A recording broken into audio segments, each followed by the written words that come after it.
Alors oui, effectivement, il faut rappeler que la notion de perturbation du temps et de l'espace, c'est quand même pas une notion nouvelle. Le rapport Berdy-Bérard en 2002 soulignait déjà la question de la porosité des espaces, mais on pourrait aller bien plus loin dans l'histoire.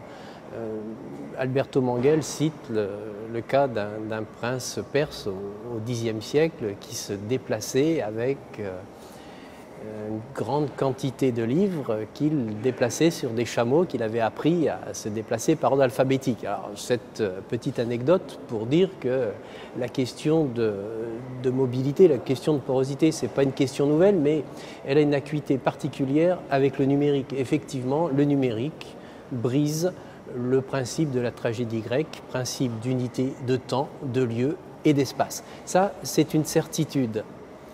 Et c'est sur cette base qu'Écritek nous a invités à une table du temps et de l'espace. Okay. Donc, quelle est ton analyse sur le sujet? Alors, mon analyse, c'est que ça modifie les processus d'apprentissage et les processus d'enseignement, donc les élèves et les professeurs. Et se pose la question, que devient la classe classique à l'ère du numérique, puisqu'on peut apprendre dans la classe, ça on sait faire, mais on apprend aussi en dehors de la classe. Et ça, on sait beaucoup moins faire, et ça pose des questions. Ça pose les questions de l'espace, je l'ai dit.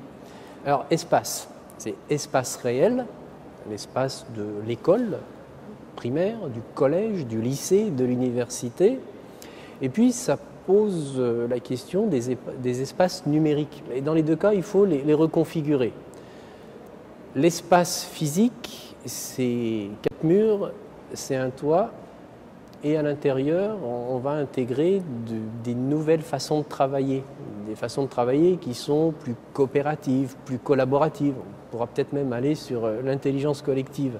Alors comment fait-on pour maintenir un établissement qui a été configuré dans une période antédigitale pour intégrer le numérique? Et puis se pose la question de la conception des nouveaux établissements. Comment on fait? Alors, il y aurait l'idée que le ministère donne un plan ou la collectivité est la mauvaise solution. Il faut demander aux équipes pédagogiques quels sont leurs besoins et comment agencer ce nouvel établissement à l'heure du numérique où on peut apprendre dans et hors la classe. Donc ça, c'est l'espace physique. Et puis l'espace numérique pose autant de problèmes que l'espace réel. Moi, j'ai osé dans un texte l'idée de Far Web. Ce sont des grands espaces un peu sauvages et il faut qu'on se les approprie. Alors le on, c'est qui? Le on, ce sont les équipes pédagogiques, ce sont les élèves, ce sont les étudiants.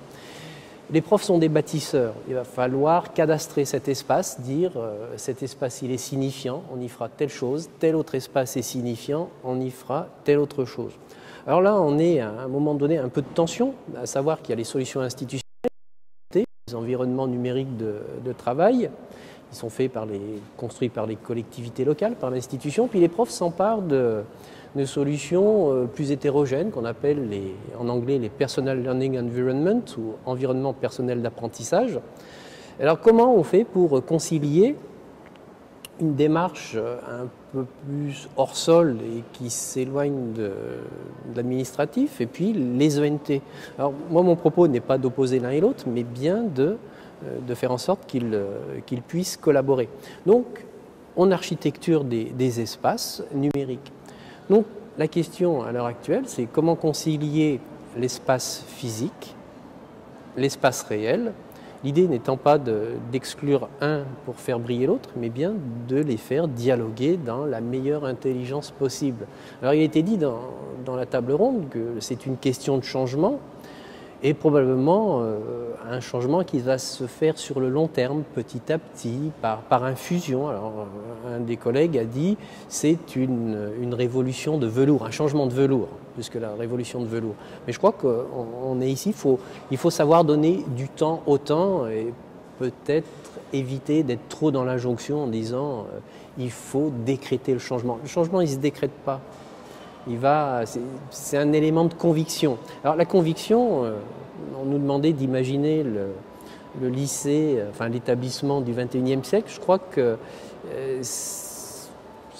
ce lycée, cet espace de formation, ce sera l'espace de la confiance, l'espace où on va pouvoir dialoguer de façon apaisée.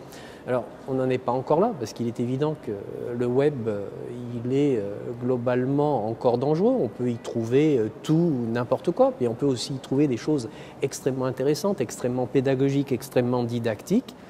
Et je crois qu'à terme, c'est sur ces bases qu'il faut que nous travaillions, dans cette idée qu'il y a une porosité entre les espaces. Et pour finir, dire que dans la porosité des espaces physiques et virtuels, il y a aussi la confrontation du professionnel et de l'intime, puisqu'on peut apprendre chez soi. Alors comment agencer son espace physique personnel pour permettre à l'espace virtuel d'entrer dans son intimité? J'ai parlé d'espace de socialisation reversible.